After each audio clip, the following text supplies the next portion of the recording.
So there's a question, and I kind of want to answer it. How to guard your heart as a Christian? I'm gonna be honest.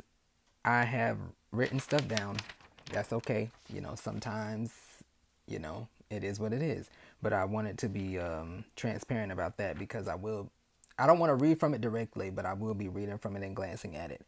But either way, I think one of the first initial steps into guarding your heart as a Christian or a believer is first understanding that there is the spiritual aspect and then the carnal, the earthly, fleshly aspect. And so once that happens, now you can realize they both require wisdom. There is a wisdom of the world and there is a wisdom that comes from heaven, insight, discernment, all of this stuff that comes from heaven. Most of us, we try to apply what we think will work when God knows better. And sometimes, oftentimes, if you spend relationship time with God, He will pour and empower. Where's my words? He will empower you with certain things, and it'll just come naturally sometimes. But that's a whole nother thing. So let's start off with the carnal aspect, right? So let's use an example like a person keeps lying to you, they're manipulating you, doing all this other stuff, right? I think this I would use there's a healed version and then a bound version. And so let's go with the healed and I'll reference the bound version later. So a person that's healed is more likely going to, I think there's like three things that a person can do. But hold that person accountable. That's one of the aspects of guarding your heart and having in the direction of having healthy relationships is holding that person accountable. Then also realizing that it's not what people say. Now this is necessarily pertaining to actions of other people, or let's say in this situation example, you're lying to me and you keep doing this, right? So you got to understand it's not what people say, but it's what they do. It's their fruit, right? That's number two, the realization, right? The number three is keeping your heart open. A lot of times we try to close our hearts in the thinking that is protecting us, but it is the man that seeks to save his life that surely shall lose his life. And that is the bound version when we resort to our means of trying to conserve or preserve this heart, this situation of our own confidence, our own security, when we really need to be surrendering up to God, right? So then now we mosey on down into the spiritual aspect of it. And so to me, that takes, and somebody may disagree, but it takes the carnal and it expounds upon it exponentially. Like that the smallest grain of what seems to be smart, intellectual in our eyes doesn't compare to what God knows.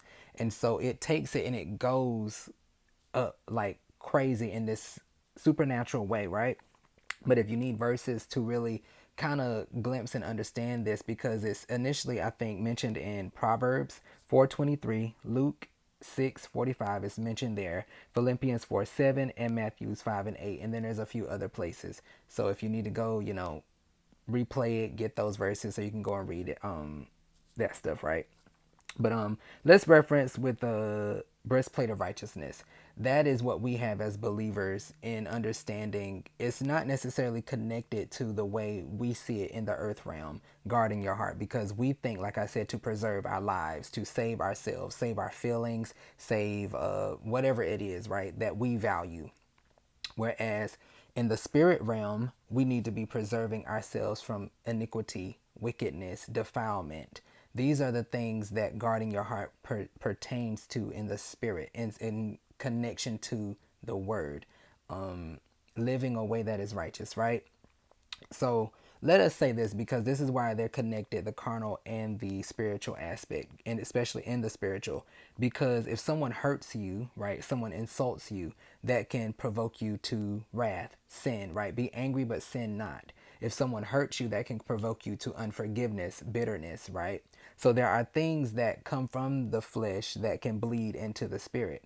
But oftentimes, and I mean that's everything really, even like nudity, perversion, all of this other stuff, it'll bleed into the spirit if you're not careful.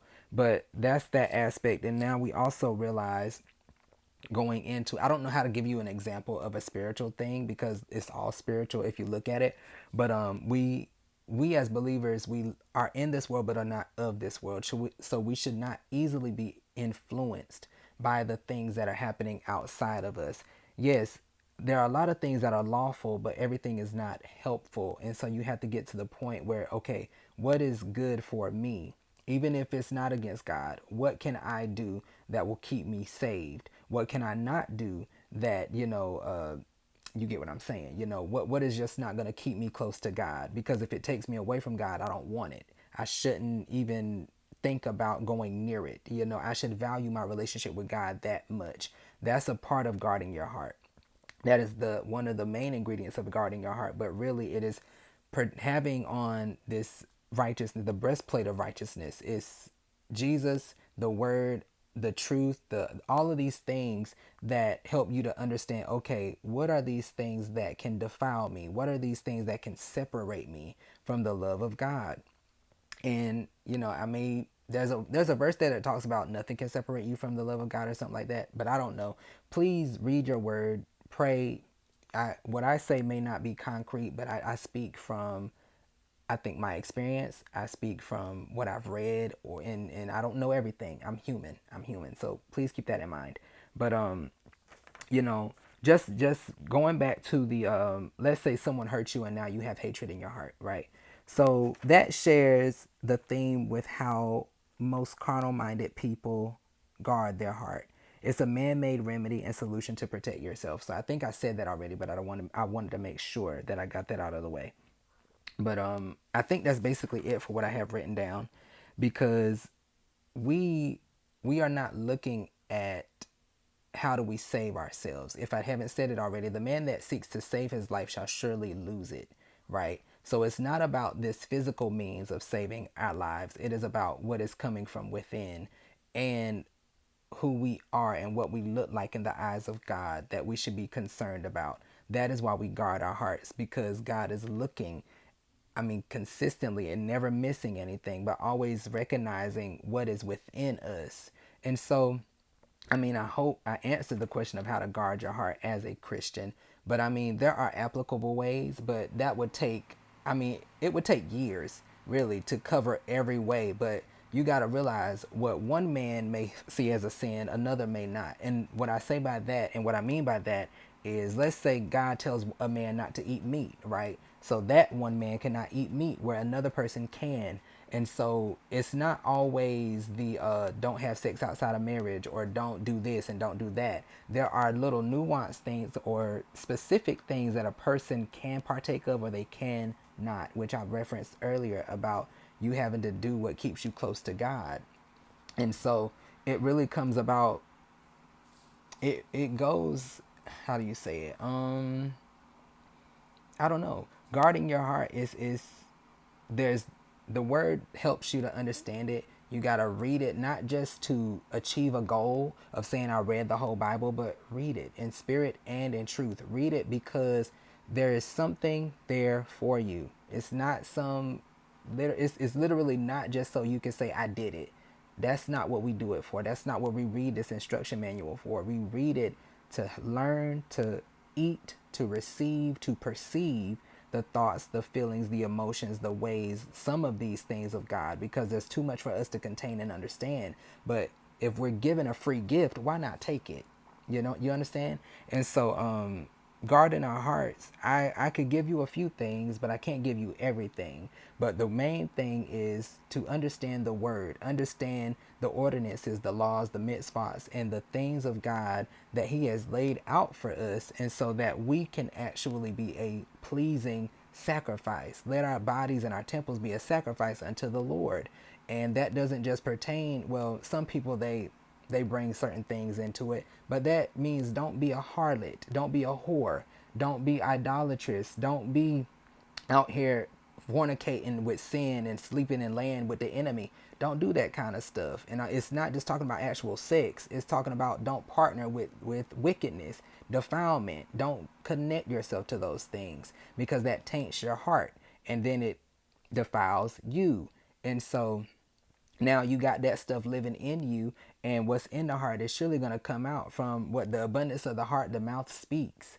So that's why we have to guard our heart, because let's say you watch a movie. I'll give you one example. You watch a movie and that movie has nudity, it has obscenities, it has violence and murder and all this other stuff, right? And so now you start, let's say a week pass or a month pass, and you start having thoughts, right? Thoughts that you may have never had, but maybe you have because you're human. But you may have never had these thoughts and now they're just creeping in. Guard your heart. You got to realize, can I watch that kind of stuff? Does that stuff affect me differently than other people? Because if it does, and if you feel yourself leaning toward promiscuity, or you leaning toward wanting to hurt somebody, we got one, realize we make decisions. We have to make decisions. No matter what thought may pop into your mind, you have to make that conscious decision. But make the decision also to realize what is helpful. Everything that's lawful is not helpful. Even if the couple on the movie is married and they're having relations, right? That doesn't mean that it's helpful for your flesh. It may not be helpful for you. It may cause a fire up in you that wants to go and do something you not legally, spiritually permitted to do. And so keep that in mind. That is how we guard our hearts. Getting familiar with the word of God, and building that relationship to understand, okay, God, what is it that I can do and what is it that I cannot do? Even because like I said, we have the word, but we also have what God wants for our lives individually. And so that's all I have. I did better than I thought I was going to do. I looked at it a little bit, but I didn't look too much. But remember to stay positive. Keep that with you, spread it wherever you go. Love yourselves and love others. This was longer than I wanted to be, but I figured it was going to be long. But yeah.